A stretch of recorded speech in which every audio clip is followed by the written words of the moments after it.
Tunya Shaston, about you just started, you do have man, over 40 years. We started this farm when I gave birth to my first son. He's almost 40 years. When he was 36, my husband passed on, and so it became very difficult for me to manage the farm. 60-year-old Abura Ayidana has been farming here at Nyamidom for more than 4 decades. In those days when she started, the citrus was like gold.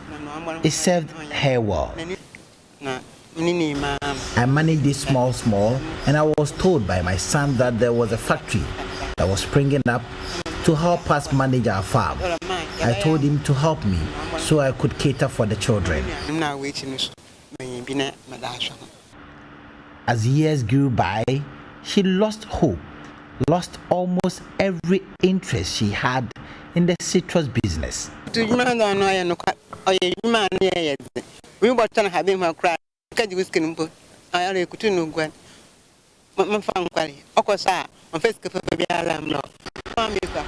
Selling the oranges comes with some difficulty. When they come for the oranges, payment even becomes difficult. Many do not want to even pay after coming for the oranges.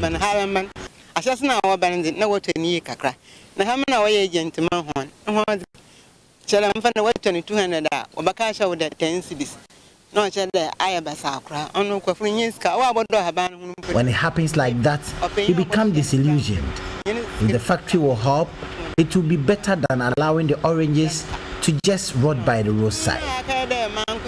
The people that act as agents for the buyers really cheat us. Sometimes you're unable to break even.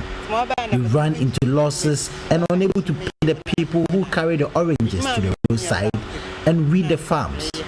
It's been 15 years my husband passed on, and it became difficult for me to manage things.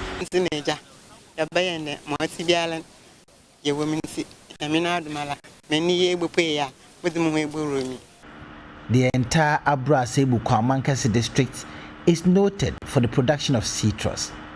The Agricultural Extension Services census states that the district is the #1 producer of oranges in the entire country, with over 2,000 registered citrus farmers and about 7,000 unregistered ones.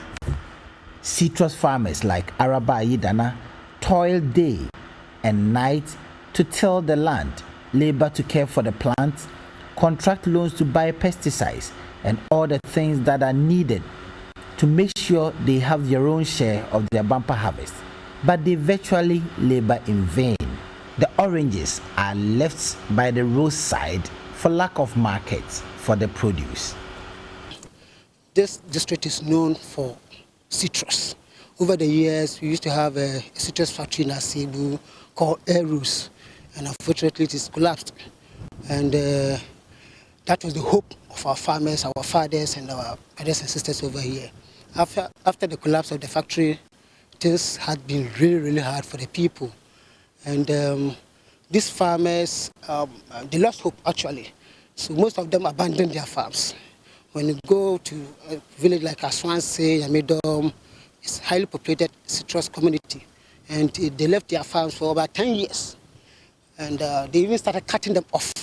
Michael Amos is a community liaison officer for the Central Citrus Processing Limited, a factory that is galvanizing the hopes and aspirations of all the farmers in the district. But fortunately for us, we have this factory in place that we've been engaging the farmers, and in fact, we are bringing hope to them. They have stopped cutting down their trees, their farm trees, and we've contracted them, we have taken over their farms, we've started weeding the farms, so we have actually revived their hopes. In fact, initially they thought it was something that we are come to brag about, because most factories or people have been coming here. The funny aspect is that, or the sad thing is that, when these Abidjan people, the Ivorians, they come, they promise them, oh please, we are coming today, so harvest your fruit for us. They will harvest them, put them by the roadside for a week or two, they will not come. By the time they come, most of the fruits are already rotten, and they come with their own price too. So at the end of the day, the farmer We'll contract somebody to pluck the fruit. Somebody will be carrying the fruit, the roadside. They will pay them. The farmers will pay them. But when the Ivorians come, they give them their own price. So at the end of the day, they run to your cost. So they were not getting anything from this. But with this factory in place, I think there's hope for the farmers. The factory aims at restoring the livelihood of the aged through the automation of the energies of the youth linked with industrialization of the value chain. The youth of the community who had lost hope as a result say they've seen a resurgence of confidence among the community folk, and that makes them extremely happy.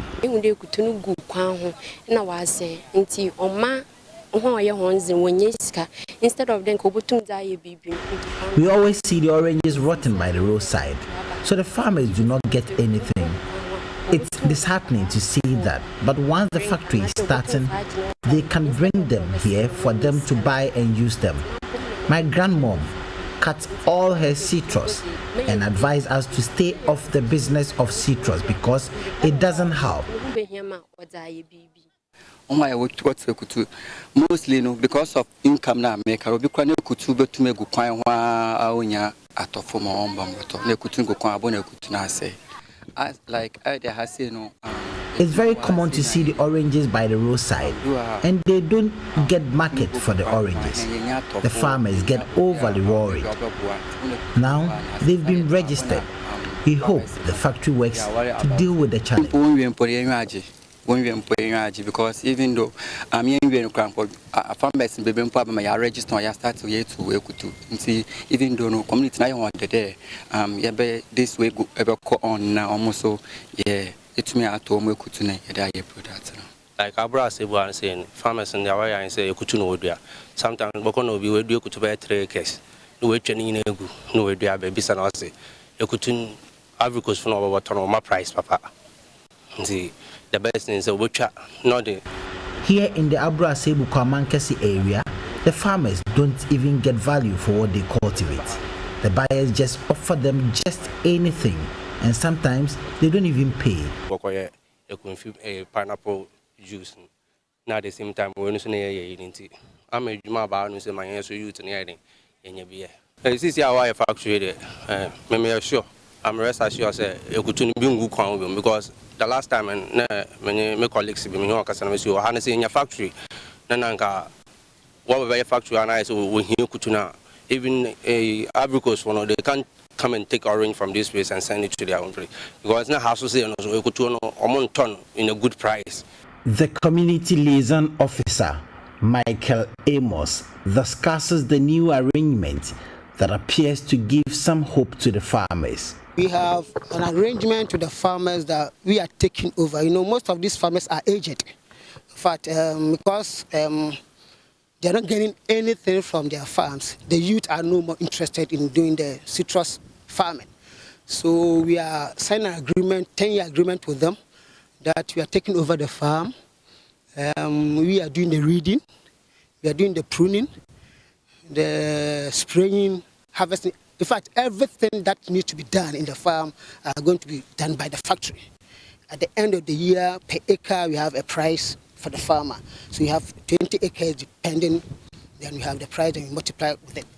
So, and it's very good for them. It's very good for them. So that is the arrangement for now with the surrounding communities. Now, this district is a citrus-based community. Every village, you have about 2 or 10 farmers who have orange or lime.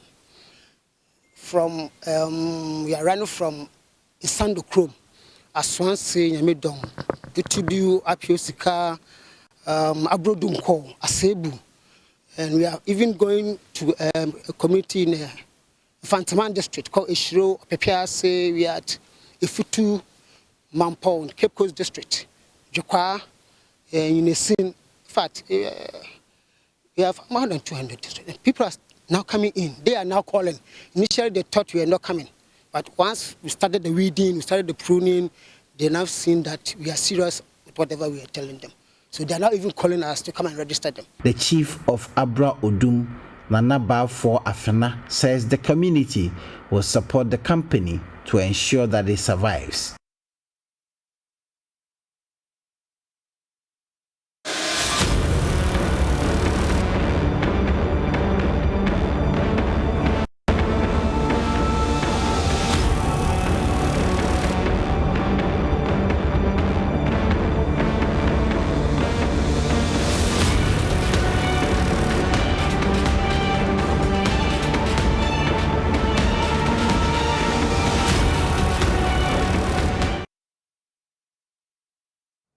That's a report by Richard Kojo Nyako, and he's talking about post-harvest losses. Joining me for this conversation is Professor Julius Hagen.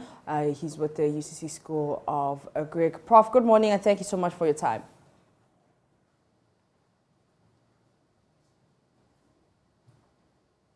Prof, if you can hear me, good morning and thank you so much for your time.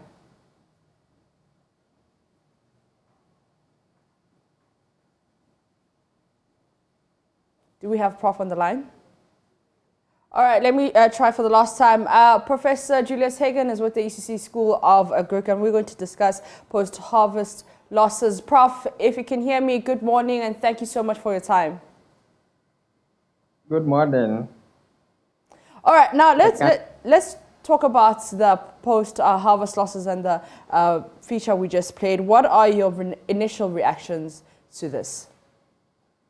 Yeah, good morning to your viewers and listeners. I think this is not the first time I've heard this issue of post-harvest losses in citrus. And it's not only in citrus, almost all agricultural produce, we have this problem. And when I listen to the news, I get a bit disturbed. It makes farming unattractive to especially the youth. And these are some of the issues we need to tackle as soon as possible. Otherwise, we are going to lose a chunk of the youth who will be interested in going into farming. I believe the issue is bigger than what we see. And I'm happy there is a factory now which is going to address some of their issues. As I said, it goes beyond just putting up a factory. Most often than not, we apply what we call the knee-jerk approach to some of these agriculture-related problems. Setting up a factory is good, but it goes beyond that, as I said. If you have factories, sometimes you expect the factory to run throughout the year. But how often are they going to get the citrus or the orange to process into whatever they want to process, whether juice or any other product? Sometimes the factory will be in operation for some time and they will not be getting the raw materials, and that is also another issue. So it is bigger than what we see, and I sympathize with the farmers and the community because all the effort, energy they put in, they are now becoming disappointed, and it's an issue which we need to address as a nation. All right, so you mentioned raw materials and lack of factories, but like what exactly is causing this? Like what are some of the issues that the farmers are facing? Yeah, post-harvest losses is like a chain. It starts from even before you harvest. What are some of the things you need to do? When you go to countries where citrus is produced in large quantities, there are certain standards. There are certain things you need to do as a farmer. So you need to understand at what point do you have to harvest the fruit, because if you don't harvest it at the right time, the post-harvest losses start from that end. And we know you cannot completely eliminate post-harvest losses, just that you can reduce the extent. In our part of the world, it can be up as high as 50% post-harvest losses, which means if you harvest, let's say, 100 fruits, about 50 of them will go bad by the time it gets to the final consumer. Yeah. So the time you harvest is very key.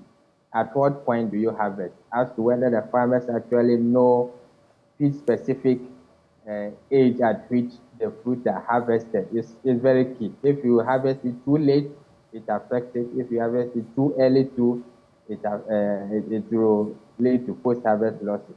Then after harvesting, how are the fruits packaged or stored? I don't know whether the factory will come and harvest the fruit and send it to the factory, or the farmers are supposed to harvest it, put it in the packaging containers, and send them to, because the process the fruit will go through can also affect the extent of losses they are likely to incur. So the time of harvesting, the packaging, and how long it takes for the fruit after harvesting to get to the the factory. The factory may have to come out with some strategies to be able to ensure they reduce the post-harvest losses to the barest minimum. Other than that, what they are estimating, they may not get. Look at on your screen, I can see fruits spread on the ground, and this is a fertile ground for post-harvest losses. There's what we call fungal infection. Sometimes start from even on the tree to the point of harvest. When you put them on the ground, for instance, you are even increasing post-harvest losses. And these are some of the issues we expect that they address. Other than that, putting up the factory alone is not going to solve the problem. So from the farm, whether they have old middlemen who go to the farm direct and harvest, send it to the factory, or the factory does that, I would have expected the factory will have some trucks which will go to the farm and do the harvesting. So from the farm straight to the factory.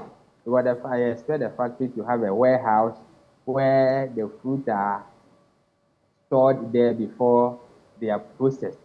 If they're able to do that, then they are going to reduce the post-harvest losses drastically.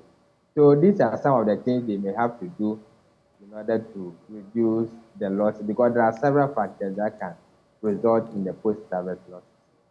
Well, you mentioned factories, but like, I mean, government can't set up factories everywhere in the country. What are some of the practical steps, or what are some of the practical things that farmers can do before, like, you know, eliminating the factory segment or element? Okay.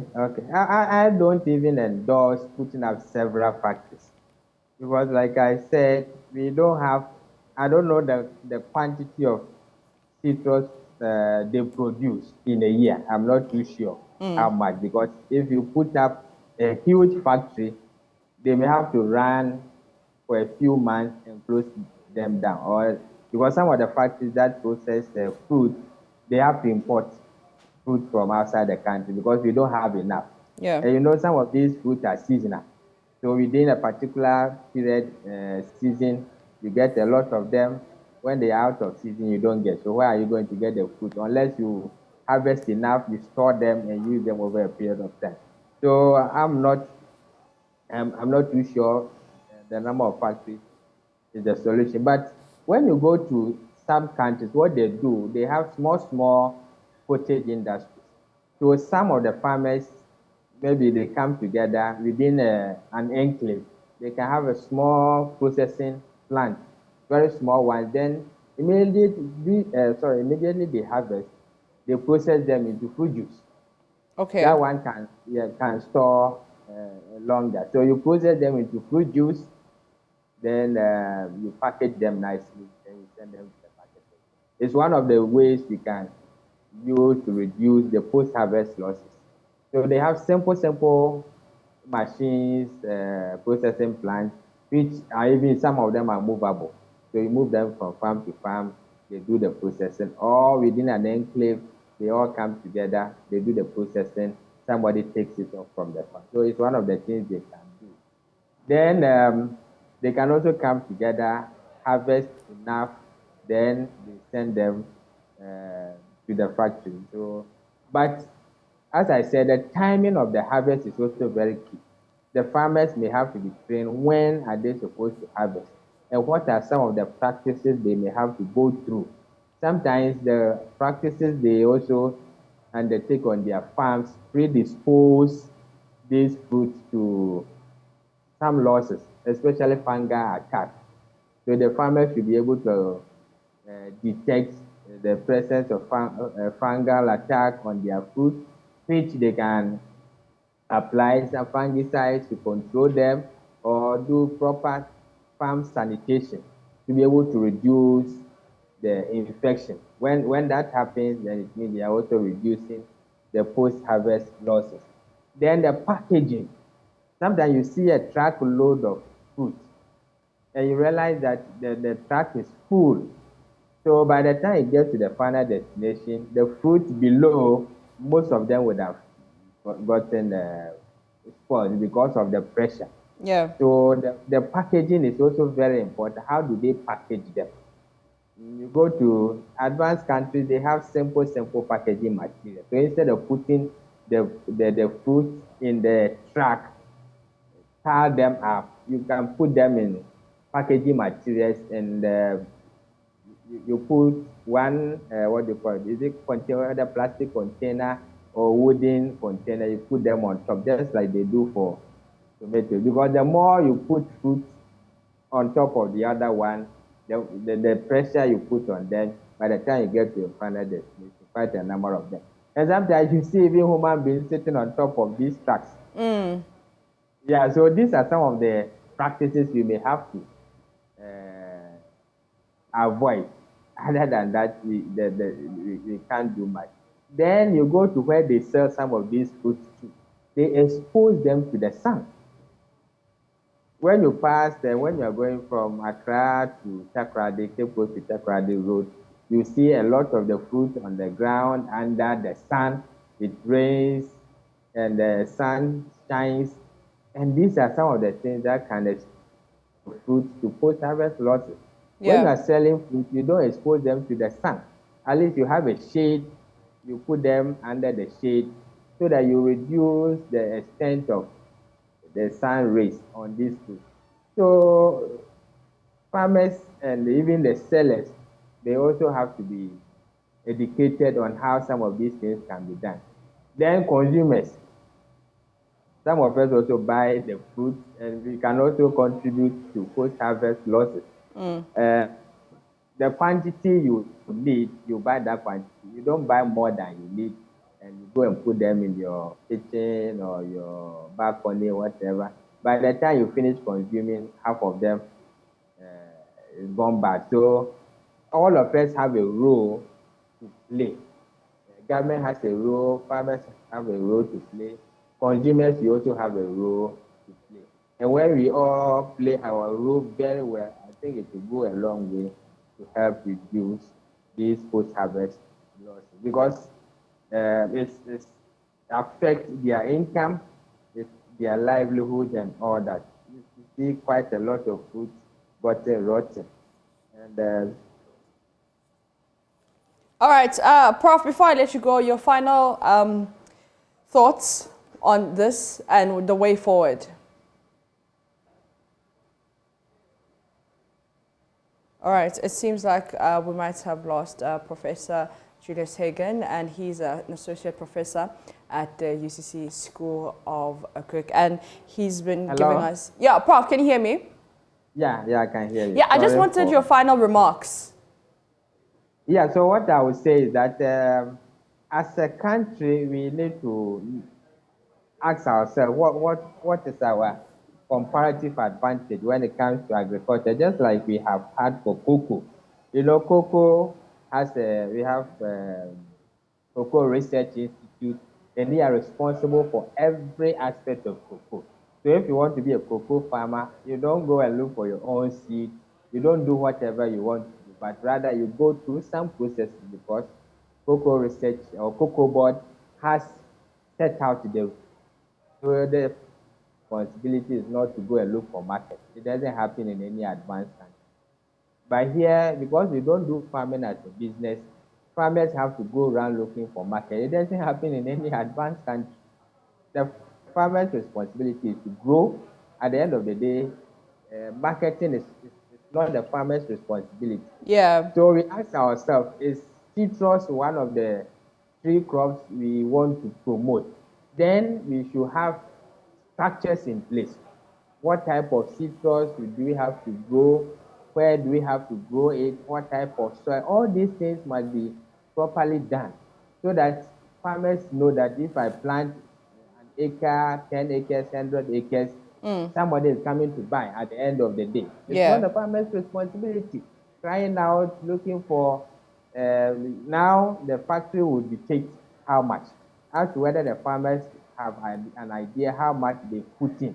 If you have an acre of citrus farm, how much have you spent? So when the factory comes and says, I'll give you A or B, will you be able to say, no, if you pay me A, I've lost? Because you should be able to calculate your cost of production, so that whoever comes, you can bargain using the right figures. But as it is, they are now at the mercy of the factory. Yeah. So whatever price the factory gives them, they have no choice because the fruit is going to go bad. And this is pathetic. One of the farmers was saying the Ivorians come and buy, and the price they gave them was not good, active enough. So it means they have no choice. It is the buyer who dictates the price, which shouldn't be the case.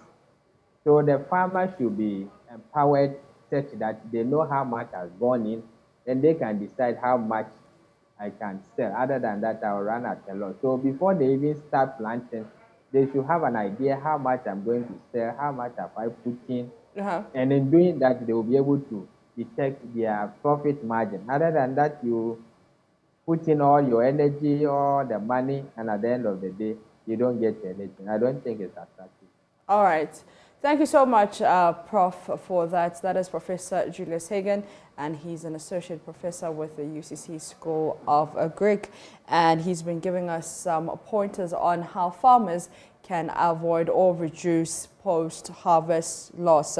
One of them being planting at the right time and also harvesting at the right time, and also maybe we can, the farmers can get some sort of processing plant so that after from the farm to the processing plants to create some sort of fruit juices, and packaging of the raw materials, packaging and transportation of the raw materials is a very, very key factor in reducing post-harvest losses. You're still watching the AM show. After this, we'll be having a conversation on Nigeria's elections. They are heading to the poll tomorrow, and it's going to be a very, very interesting one, so stay with us.